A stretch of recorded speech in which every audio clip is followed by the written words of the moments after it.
So what I realize is that where Graham said it is so impossible to have mortgage finance, people don't want it.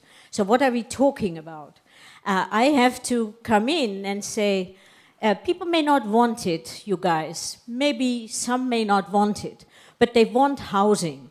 And if they want housing in mass scale, because we are moving in drones in Africa to urban areas, we cannot do without finance. So if people don't understand finance, we educate them. If people do not get the big picture in the policy-making level, we have to also educate them. So I'm an educator, so that is what I try to do. Let us have the conversation on what has to happen in order to make finance actually available to a much larger extent than we now have. And I know that Graham showed this famous triangle slide that everyone is so fond of, and I hate with a passion. Why do I hate that slide with a passion? Because it is the slide from the African yearbook. We all know where it comes from. And it takes the entire population of the subcontinent of Africa. We do not divide it in urban and rural. We take the whole income distribution of the whole sub-Saharan Africa. And then we say, we take some, imaginary sort of indicators of what a mortgage cost. And then we say, oh, only 3% on the subcontinent can pay for a mortgage. So that means forget about it. We cannot even start. And I think that's a terrible thing to say. First, you split up urban from rural. You focus on urban because mortgages are for urban. Mortgages are for the growing, rapidly growing urban areas, and not just in Africa, everywhere. So that is by way of an introduction. So I do not take, and I've never taken, the idea that it's hopeless and we cannot do serious finance in Africa or any other country. We have no choice than to make it work. That is where I come from. So because we have no choice, we are good friends. We take exception to the vision of it won't work, so therefore, we can't even begin to think about it. So let us move. These are the figures, and Mr. McKinsey is there, but you have to look, because I'm going to use your figures to make the point very clear. We have 50 million new urban dwellers each year. I don't know whose figures those were. We have an incredible inadequate stock, I think it is the UN actually, and rising housing demand because we have rising incomes.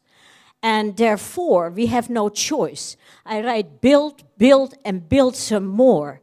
We have to build.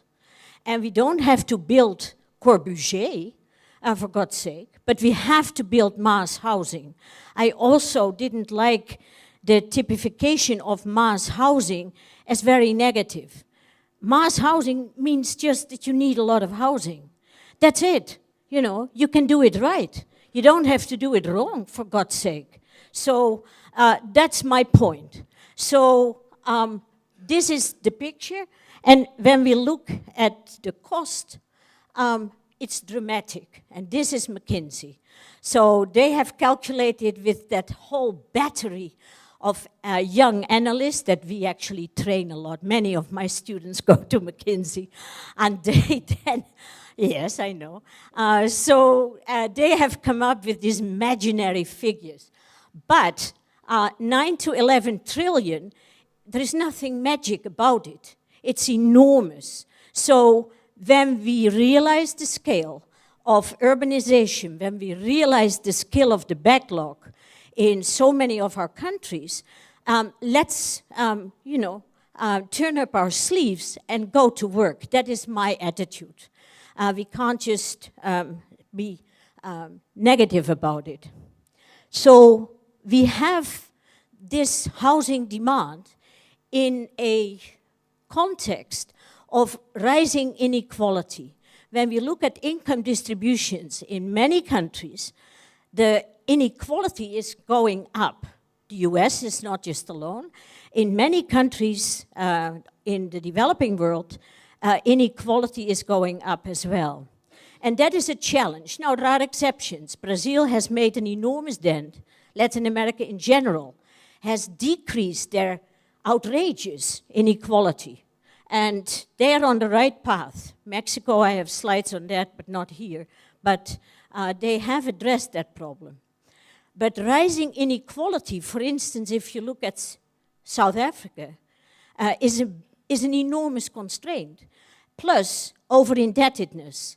If people are already indebted to the tilt, how are we going to superimpose on that more debt, housing finance debt, large debt? This is a big, big challenge.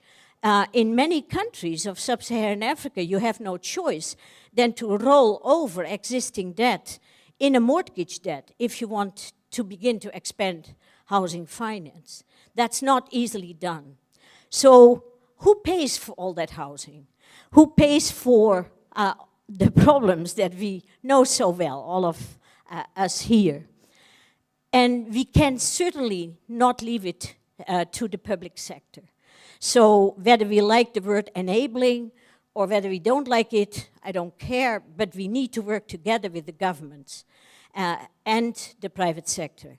And there has to be a model where we can leverage the money that the private sector has for housing finance and for solving the financial issues that are enormous when you look at the numbers. And that means that we have to work together or integrate our housing finance systems because of the deposit base being small relative to the needs for housing finance in most countries. We need to have an access to the capital markets in one way or the other once we start seeing that growth happen. Most likely, we will not have sufficient by way of a deposit base in the banking. That mortgage finance particularly is something that is impossible in many emerging markets. And while I understand all the arguments, I am not convinced that we can just say, yeah, mortgage finance is difficult, so let us let that go. Let us focus on microfinance. Let us focus on non-collateralized lending, consumer lending for housing. Why is that impossible? And this is the reason. It is on this slide. So mortgage finance is very simply the cheapest form of credit in any financial system. There is no cheaper finance. And the reason is that mortgage finance has collateral related to it on the land and the property.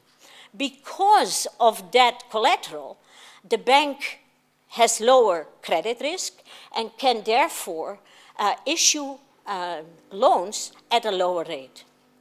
Consumer lending goes much higher. If we talk an environment of 15%, 12% mortgage rates, in the same country, the rates for consumer lending for housing will easily be 26, that is a usury level in many countries, or even 36. In Mexico, it goes to 70%. Useless for housing, for a long-term investment. So the size, the length of the term of consumer lending for housing relative to the cost of that credit makes consumer lending an impossible combination with a long-term asset like housing, all right? And an expensive asset like housing. So consumer lending for housing, therefore, is very suitable for shorter-term home improvements and that kind of, gradual building, progressive building, and so on. But it has an enormous challenge for, I dare to say it again, mass housing, all right? So that is the reason why we have to take mortgage finance seriously. That is not to say that we don't need, for the bottom end of the income distribution, consumer lending, other forms. But for the mass middle income, you can't solve the housing problem without finance. And I think we all are actually understanding that same picture. Now, mortgage lending growth with GDP growth, naturally, without any help from anyone, and it growth with urban. But at the moment, the link with urban growth is completely lost in many countries. And this is a big issue. So we have countries that are already urbanized at 50% with a mortgage sector that is not more than 5% of GDP and often far less. So how the hell do we do this? We have this influx from rural areas. We have growing urbanization. So we have to do something. This is the point. So I have some numbers from the famous website Hofinet that you hopefully all know about, that we started. Oh boy. Yes. They're bright colors, but in this light, it still comes across as very pale. But don't be deceived. Look at purple, sub-Saharan Africa. Look at South Asia, relative to European countries, Eastern European included, and the Americas, and Australia and all the rest of them. Look at how low even Latin America is.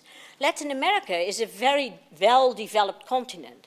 It is not sub-Saharan Africa in many of the indicators, all right? Look at the Middle East. These are very small relative to GDP. We all, of course, mortgage lending is not part of GDP, as we all know, but it is always expressed as a percentage of GDP. So we see that sub-Saharan Africa is barely on the map, apart from two outliers, of course, South Africa and Namibia.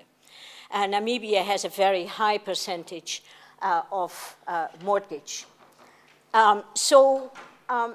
These pictures are a little bit scary. And that is why in the previous slide, I entered the bottom line, and that is without active policy participation, thank you.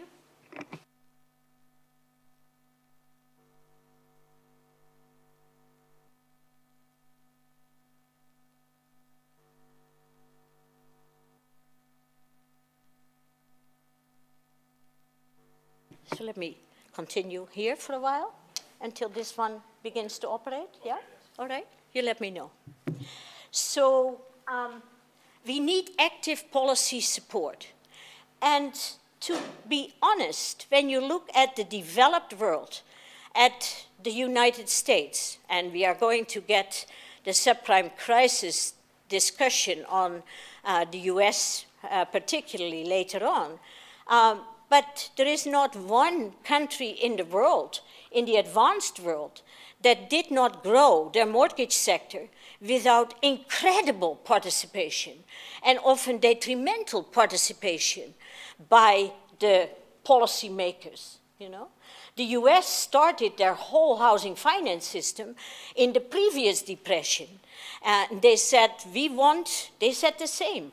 Our people don't like mortgages and so on and so forth. But they needed them. So what did they do? They set up a whole system of where fixed rate mortgages could become implemented, fixed rate 30 years, never heard of in the 30s. That's what the US government did. And how did they do it? By saying, we buy them all. We take them from you. You make them. You underwrite them. You take the credit risk, but we take over the mortgages. That is how the US did it. And Germany, my country, Holland, all the countries had enormously deep interference in their housing finance systems at specific points where they needed these systems to grow in order for them to grow. All right? So there is nothing unusual about it. It is needed. We need the government. So that is, now can I go? All right. All right. Yeah. So this is a slide showing the relationship with GDP. All these colors are different countries' colors, the same as from the previous slide. You don't have to look at that.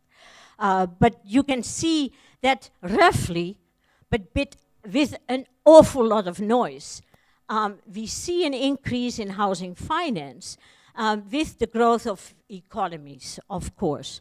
But the noise very much is government policy, all right? That is nearly always the noise that we see. So when we look at this slide, we see that mortgages grow with urbanization, but this is, I have taken out Latin Asia.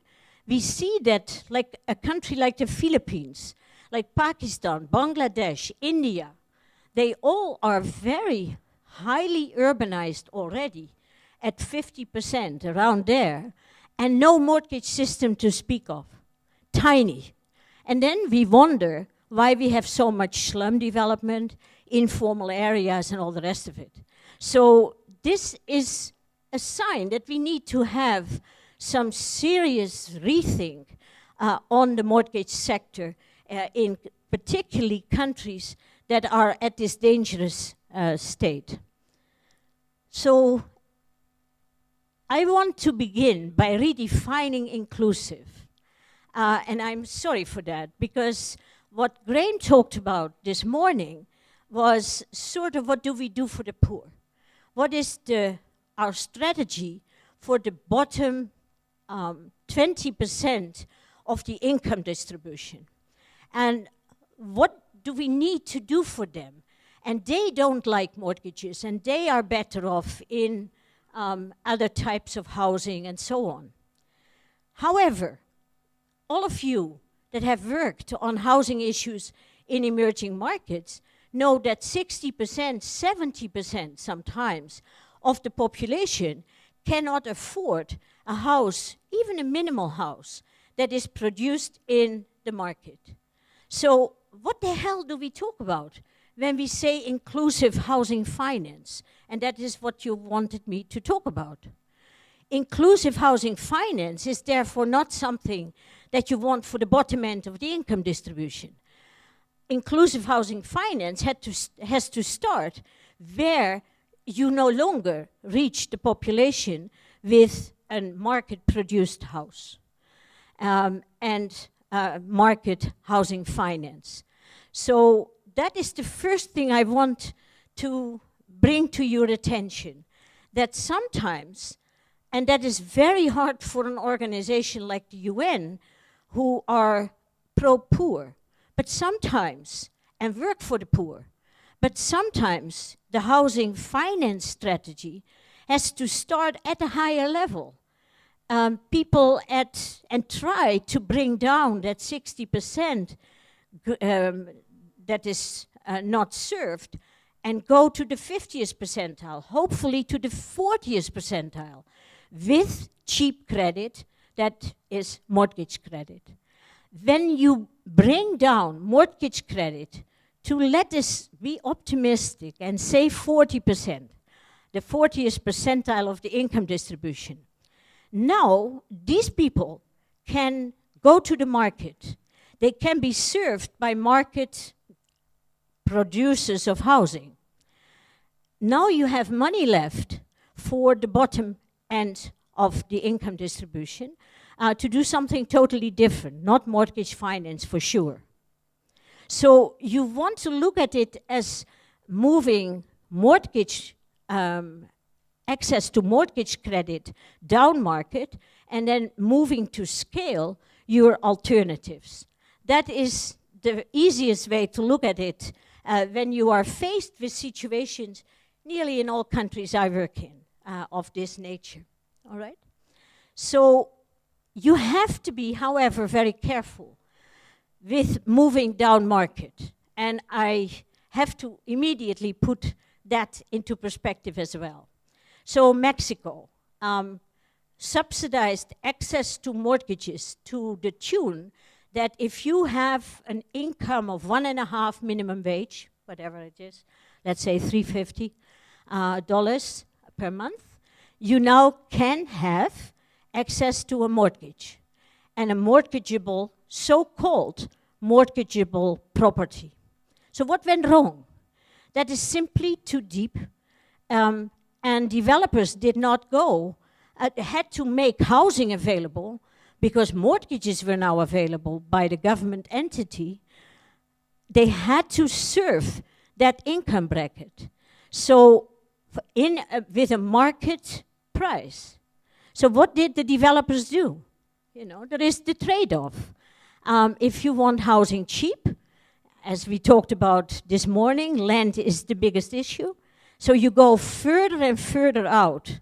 So you build millions and bloody millions of houses out in the boondocks to make them affordable because you now have brought your mortgage sector down to 1.5 minimum wage. Now that is a tragic mistake. So we have all these vacancies. I don't know how many hundreds and thousands of vacancies in Mexico.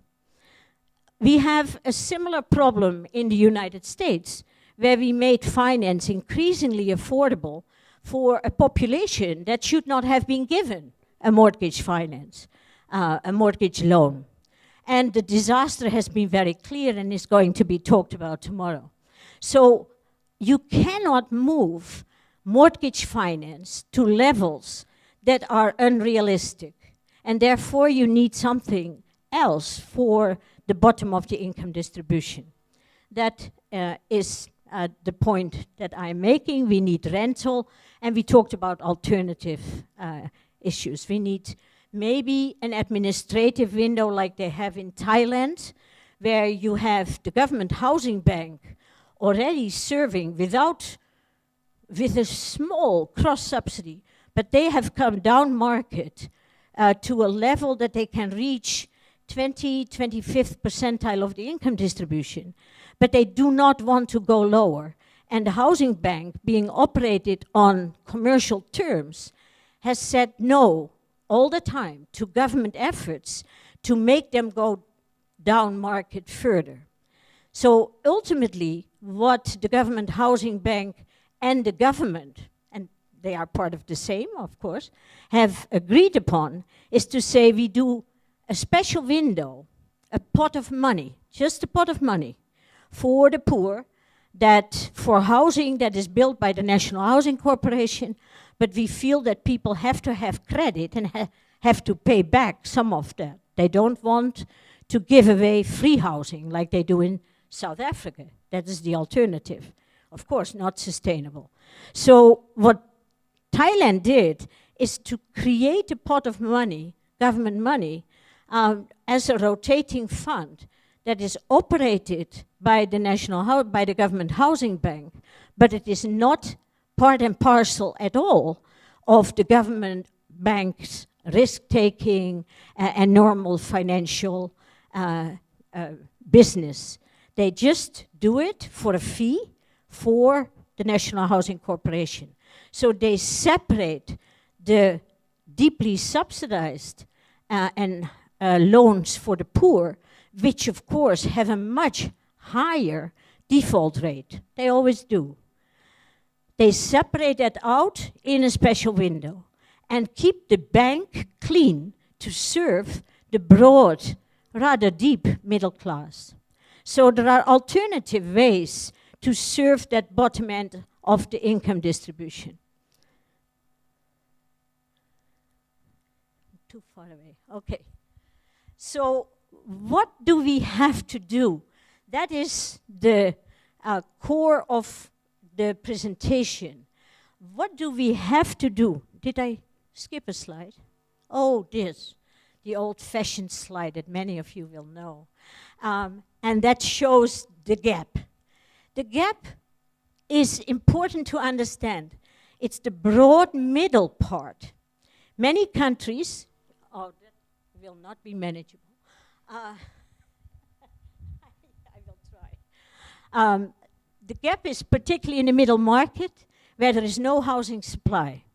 And we will have often slum improvement projects and programs at the bottom end. We have free giveaway houses at the bottom end, but very often we have very little in the middle market. We have some small subsidized programs, particularly the Provident funds, like in Latin America, but they often serve the top of the formal sector alone with nothing for informal. And if, like in Mexico and Brazil, 40% of your population is in the informal sector, that's excluded from all the Provident Fund lending. So that is not a very good example either. All right, so what do we have to do? Yeah. What is the common agenda for the mortgage finance system? First, we need a fantastically carefully done analysis of what is the problem with mortgage lending. Why does it not grow? Where are the constraints? Is it structural, or is it something of risk-taking that we can help the private sector with? In many countries, the biggest problem is a structural problem of the industry. And a structural problem in the industry is the hardest to address. If a banker tells me, I will go down market, but the credit risk is just something I cannot handle in that income population, or I cannot handle informally employed, I can address that very easily. I can do mortgage insurance, I can do information. Of course, sometimes it takes 10 years, like in India, to have just a simple tool as mortgage insurance implemented, but that makes us all desperate. Nevertheless, you can address it. If, however, it is a matter of the structure of the industry, which it often is, which means collusion in the private sector. They all collude on rates. They all collude on, no, we cannot handle this group. We cannot go down market this way. It is a bigger problem. How do you address that? If it is government-private sector divide, if it is the government sector that provides subsidized loans and therefore the mortgage sector, the private mortgage sector, cannot compete with the government sector, that is the whole of Latin America, for instance. So we see puny mortgage markets because it doesn't grow because of the structure of the industry. And this is very hard, and I think this morning Claude already brought up, because we all had this conversation before this conference, the one of sticks and carrots. Can you regulate the industry such that they become more competitive? Can you open the industry for new players that provide more competition? Or do you have, like in the United States, to tell the banks, listen, if you are going to come to us for a merger or an acquisition, we will not give you permission for that merger or acquisition unless you show us that you serve the poor people in the neighborhoods from which you take deposits. It is that simple. There is not a quota system, but it is just like, we will not help you if you do not show that you are serving the poor. So, but these structural issues can make any innovation in your industry really very, very hard. And a government agenda has to address that in one way or the other. And Africa is horrible. When you look at the margins of lenders in Ghana, in South Africa, I mean, you name it. It is usury, for God's sake, all right? And the government has to come in to address that problem of lack of competition and collusion in the market. So I spent some time on it because it is so important. The other issues are simpler to understand and simpler to handle. If you do not have a complete legal and regulatory system for your mortgage market, so in other words, it's not well defined what a defaulting loan is, what delinquency is, what steps to take, whether you have to go to an auction or not, whatever the case may be. If that is not well defined, then bankers feel that they cannot trust the process in the government. So you have to have a legal framework that makes sense for them. I don't have to, I think everyone understands that part. But that is a very important part. And sometimes in many countries, you have to develop a special mortgage law. And you have to do it right. Now I'm on. I'm out. All right. Guarantees and PPPs are the other way. So if credit risk is a problem, liquidity risk is a problem, or interest rate risk, I can talk about each of them for half an hour.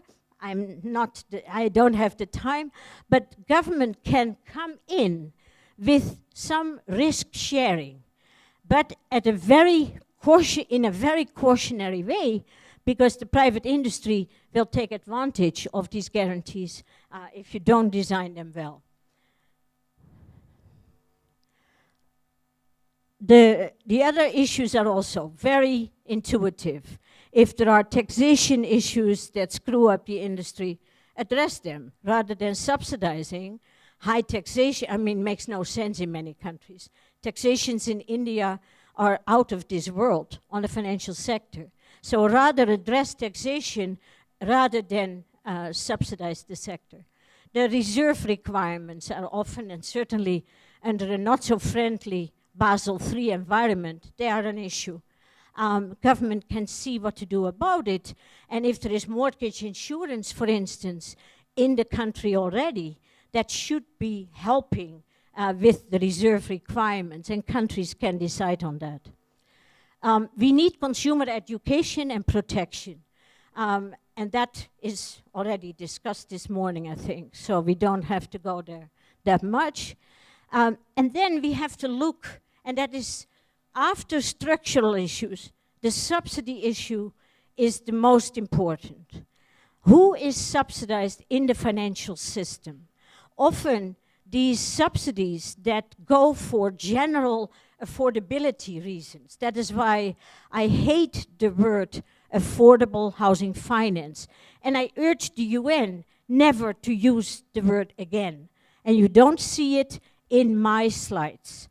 Affordable housing finance normally means that you subsidize interest rates, that you do it through taxation so that no one even sees it, that you do it through all kinds of other means. That means simply that if you have a larger loan, you get a larger subsidy, all right? That you can't target the subsidies. There is everything wrong with those kinds of subsidies, and you want to do away with them, all right? That is looking at finance subsidies. But there are also big provident funds in many countries that subsidize in a not so smart way the mortgage sector, and that makes it very difficult for the competition to come in. So you want to look very carefully at the subsidies, and that is a whole separate science, and unfortunately I do too much of it. It is mind-boggling because it is politics rather than science, right? So we know that these things go wrong. I make a remark here on rental mortgage finance. It's not so different. I have no time to go into it, but we need to open up mortgage finance for rental as well.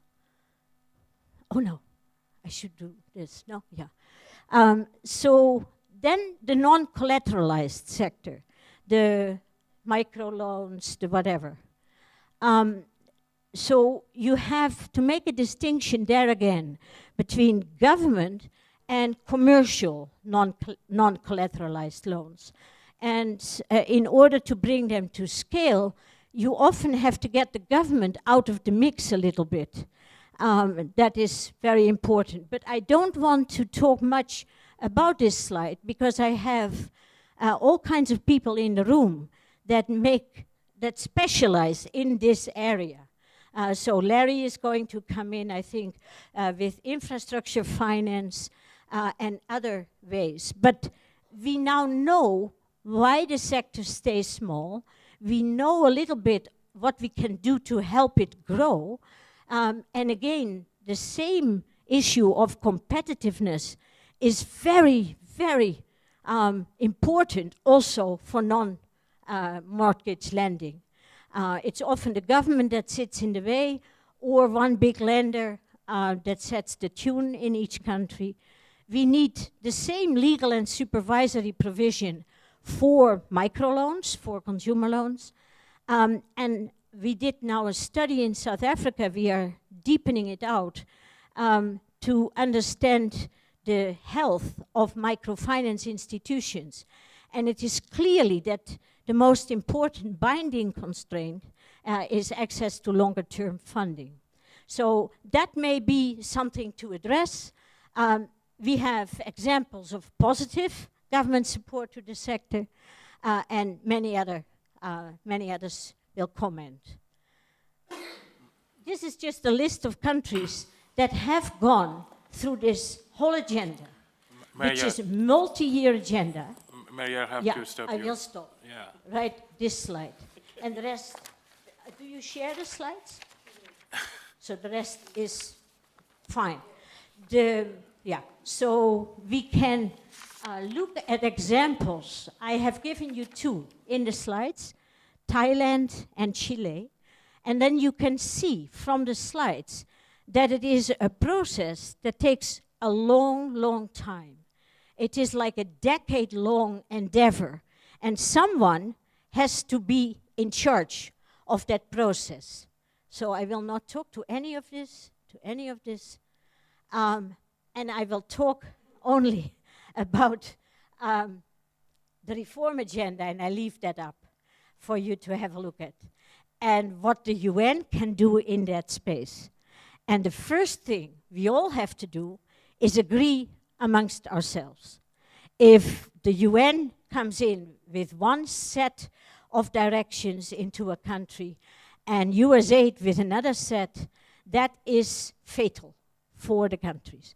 We need to all agree on some principles, and once we do that, I have very high hopes that we can get the train on the keep the train on the rails.